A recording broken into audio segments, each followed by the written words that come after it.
Good morning everyone. पिछली class में हम लोगों ने मोटिवेशन के विषय में पढ़ा था, तो मोटिवेशन के विषय में समझे थे। आज हम लोग एक मोटिवेशन साइकिल के विषय में पढ़ेंगे, जिसे कहते हैं अभिप्रेरणा चक्र। इसके अंतर्गत सारी चीज़ें आ जाएंगी, या कहा जाए तो जो भी सोर्सेज ऑफ मोटिवेशन होते हैं उसकी भी चर्चा इसमें आ जाएगी। जैसे हम लोगों ने मोटिवेशन के विषय में बहुत सारी चीज़ें पढ़ी, तो मोटिवेशन को अगर देखा जाए तो मोटिवेशन एक ऐसा प्रश्न है, या प्रेरणा एक ऐसा प्रश्न है जो कोई भी चीज़ क्यों होती है उसका जवाब देता है। जैसे हमें भूख क्यों लगती है, प्यास क्यों लगती है, या किसी भी तरीके की जो भी नीड होती है वो क्यों होती है, तो उसका जवाब हमें मोटिवेशन के अंतर्गत ही मिलता है। और हम अगर यह अगर कहा जाए तो इस साइकिल को समझ लें तो सारी चीज़ें क्लियर हो सकती है, और वहीं इस साइकिल को समझने का प्रयास करेंगे एक एक करके। देखिए, मैंने कल चर्चा किया था कि मोटिवेशन की शुरुआत जो होती है किसी भी नीड से होती है। नीड मीन्स आवश्यकता। तो आवश्यकता को आमतौर पर या सामान्य बोलचाल की भाषा में हम लोग कहते हैं कि आवश्यकता ही आविष्कार की जननी होती है। जब तक किसी भी चीज़ की आवश्यकता नहीं होगी तब तक हम उस काम को करने के लिए मोटिवेट या प्रेरित नहीं होंगे। इसलिए प्रेरणा के लिए आवश्यकता का होना जरूरी है। ठीक, तो वही आज हम लोग समझेंगे इस मोटिवेशन साइकिल को, और आइए एक एक करके इन सबकी हम लोग चर्चा करें। अब देखिए, चर्चा करेंगे एक एक करके। पहले यहाँ लिखा गया नीड। अगर नीड की बात की जाए तो सिंपल वे में जो ये नीड होता है, नीड मीन्स होती है आवश्यकता। तो आवश्यकता ही कहीं ना कहीं हमें चालक उत्पन्न करती है। आवश्यकता के द्वारा ही, आवश्यकता की बात की जाए तो आवश्यकता के द्वारा ही अंतर्मोद या कहें, चालक कहें, या ड्राइव को जन्म देती है। जब तक किसी भी व्यक्ति के अंदर अगर किसी भी चीज़ की नीड नहीं होगी या नीड नहीं उत्पन्न होगी तो वहाँ उस बच्चे के अंदर अंतर्मोद या चालक उत्पन्न नहीं होती है। फिर जब अंतर्मोद और चालक, इसकी दूसरी स्थिति होती है, अंतर्मोद और चालक के बाद बच्चा जो होता है या कोई भी इंसान तनाव में आ जाता है। ठीक है, तनाव में आ जाता है तो तनाव में आने के बाद वो व्यक्ति क्या करता है, क्रियाशील हो जाता है, या किसी भी व्यवहार को करने के लिए वो प्रेरित हो जाता है, या कोई भी कार्य करता है। ठीक, अपनी आवश्यकता को पूरी करने के लिए, और अपनी आवश्यकता को पूरी करने के लिए वो किसी भी व्यवहार को करेगा या क्रियाशील हो जाएगा। तो जब वो कोई भी कार्य करेगा तो उससे कुछ ना कुछ मिलेगा, या कोई ना कोई उसका रिजल्ट मिलेगा, कुछ ना कुछ उसका रिजल्ट मिलेगा। तो कुछ ना कुछ जो भी रिजल्ट मिलता है या जो भी परिणाम मिलता है उसे इंसेंटिव कहते हैं। इंसेंटिव की बात की जाए तो इसे कहते हैं प्रोत्साहन। तो जो ये प्रोत्साहन होता है, ये प्रोत्साहन बाह्य पर्यावरण से, या कहें तो बाहरी वातावरण से प्रभावित होता है। बाहरी वातावरण से ये चीजें प्रभावित होती है। जैसे अगर इसे एक एग्जाम्पल के माध्यम से समझे तो मान लीजिए हमें भूख लगी है, तो भूख लगने के बाद हमारी पहली आवश्यकता क्या होगी, भोजन। हमारी आवश्यकता क्या होगी, भोजन। हमें भोजन की आवश्यकता है, तो भोजन की आवश्यकता किस ड्राइव को उत्पन्न करेगी, तो भूख को। आवश्यकता क्या है, भोजन की, और ड्राइव क्या होगा, हमारा भूख ड्राइव हुआ। जब हमें भूख लगेगी तो हम तनाव में आ जाएंगे। अपनी इस जरूरत को, या कहा जाए तो अपनी इस ड्राइव को या इस तनाव को शांत करने के लिए हम क्या होंगे, एक्टिव होंगे, या क्रियाशील होंगे, या कुछ ना कुछ कार्य करेंगे कि जो भी हमारा तनाव हो या जो भी हमारा ड्राइव हो, वो ड्राइव क्या हो, शांत हो। जब हम कुछ काम करेंगे तो हमारा जो भी ड्राइव होगा वो क्या होगा, शांत होगा। शांत कैसे होगा, कुछ ना कुछ हमें उसका रिजल्ट, परिणाम मिलेगा, या इंसेंटिव मिलेगी। या मान लीजिए हमें जब भोजन मिल जाती है तो भोजन क्या हुआ, भोजन इंसेंटिव हुआ। तो भोजन जब मिल जाएगी तो हमारी जो भी आवश्यकता होगी, तो हमारी आवश्यकता क्या होगी, आवश्यकता की पूर्ति हो जाएगी। तो फिर कहीं ना कहीं फिर ये चीजें बराबर चलती रहती है। फिर कुछ समय बाद हमारे भोजन की आवश्यकता होगी, तो कहा जाए तो ड्राइव मतलब तनाव की स्थिति में आएंगे। तनाव की स्थिति में आने के बाद हम क्रियाशील होने के बाद हमें कुछ ना कुछ इंसेंटिव मिलेगा। फिर इंसेंटिव मिलेगा तो हमें सेटिस्फेक्शन ऑफ नीड, मतलब हमारी आवश्यकता की पूर्ति हो जाएगी।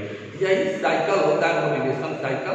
ठीक, अब इसे हम एक एक करके समझेंगे कि ये नीड क्या होती है, और ये ड्राइव क्या होता है, और ये इंसेंटिव क्या होता है।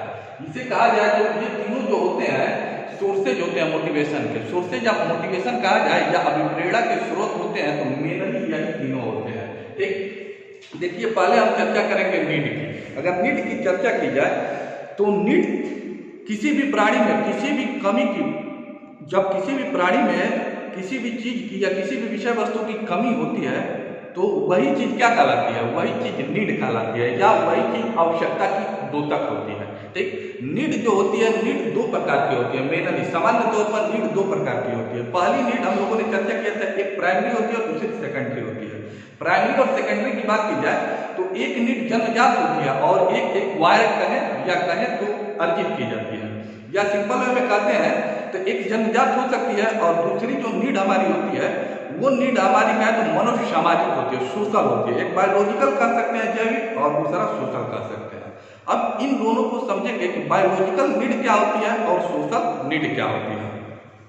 बायोलॉजिकल नीड की बात की जाए तो वो जरूरतें जो हमें जन्म से ही, मतलब जो चीजें हमें जन्म से ही जिसकी जरूरत होती है या जो आवश्यकता जन्म से ही होती है, ठीक है, या शारीरिक या फिजिकल होती है, वो चीजें बायोलॉजिकल के अंतर्गत आती है।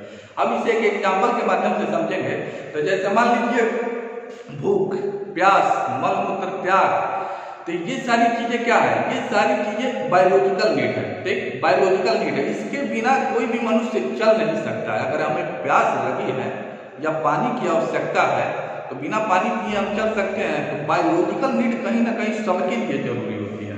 और मनोसामाजिक नीड की बात की जाए या इसे सोशल नीड भी कह सकते हैं, तो मनोसामाजिक जो नीड होती है, मनोसामाजिक नीड की बात की जाए तो मतलब ये समाज के या सामाजिक वातावरण या बाहरी माहौल पर निर्भर करता है।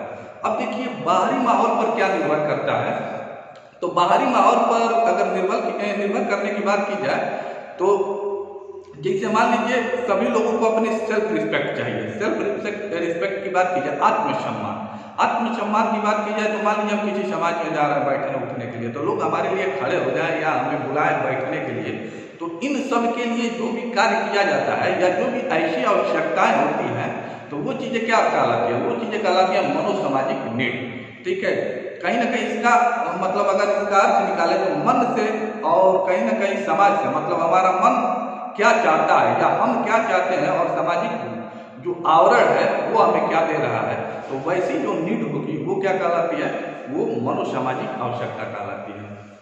ठीक, अब बात आती है ड्राइव। ड्राइव को कहते हैं अंतर्मुख या चालक भी कहते हैं। देखिए अगर ड्राइव की बात की जाए तो किसी भी नीड के बाद ही, नीड आवश्यकता के बाद ही ड्राइव उत्पन्न होती है। ठीक, अगर मान लीजिए हमें भोजन की आवश्यकता है तो हमारी जो ड्राइव होगी या हमारा जो चालक होगा वो क्या होगा, वो भूख होगा।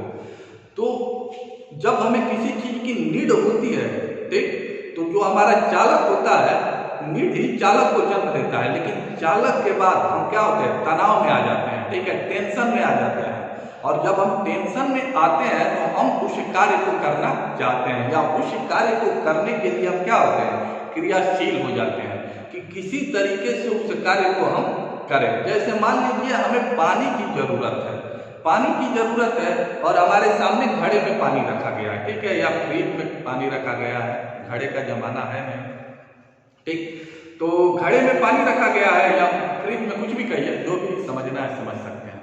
तो हमारे सामने पानी रखा गया है और हमें प्यास लगी है, तो प्यास, हमें पानी की आवश्यकता है, हमारी नीड क्या है, पानी।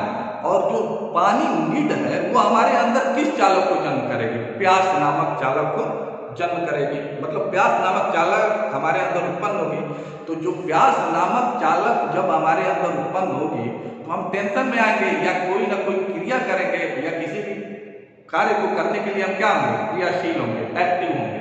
ठीक, तो हमें पानी के लिए क्या करना पड़ेगा, अपने बेड से उठकर या जहाँ भी खड़े हों बैठे हों वहां से उठकर हमें उस घड़े या फ्रिज के पास जाना होगा। जब हम उस घड़े और फ्रिज के पास जाएंगे तो वहां हमें क्या मिलेगा, वहां हमें मिलेगा पानी।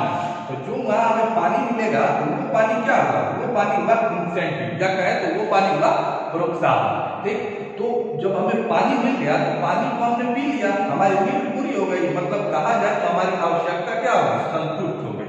आवश्यकता क्या हो गई, संतुष्ट हो गई। तो बस यही चीजें थी मोटिवेशन ऑफ साइकिल, जिसे हमें एग्जाम्पल के माध्यम से आपको समझा दें। ठीक, थैंक यू।